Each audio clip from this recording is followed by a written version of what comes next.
আবারও তোমাদের সাথে আজকে শেয়ার করলাম একটা নতুন রেসিপি, চিজ পটেটো পরোটা। তার ইনগ্রিডিয়েন্টসগুলো দেখে নিই।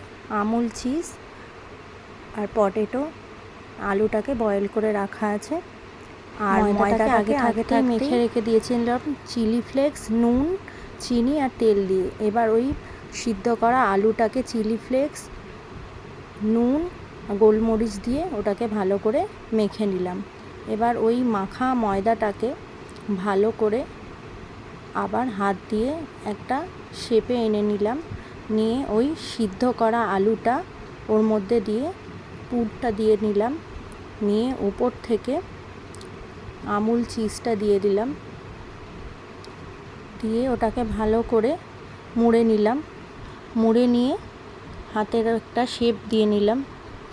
নিয়ে দুটো রেডি করে নিলাম। একইভাবে দুটোকে রেডি করে রেখে দিলাম। দিয়ে ওটাকে আবারও হাতে শেপ দিয়ে ভালোভাবে মুড়ে ওটাকে বেলে নিলাম।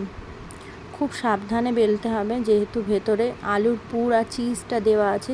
চিজটা স্প্রেড করে গেলে বেলতে একটু অসুবিধাই হয়, একটু সামান্য ফেটে ফেটে যায়। তো খুব সাবধানে হাতে ধরে ওটাকে বেলতে হবে। দেখছো চিজটা স্প্রেড হয়ে বাইরে বেরিয়ে যাচ্ছে। তো এবার একটা ফ্রাইং প্যানে তেল গরম করতে দিয়ে দিলাম। দিয়ে তাতে ওই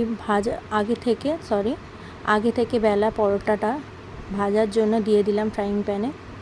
ওটাকে ভালোভাবে ভেজে রেডি করে নিলাম। পটেটো চিজ পরোটা রেডি। টেস্টিংয়ের জন্য একটু ছিঁড়ে মুখে দিয়ে দেখলাম, টেস্টটা দারুণ। একবার ট্রাই করে দেখতে পারো। Simple recipe, cheese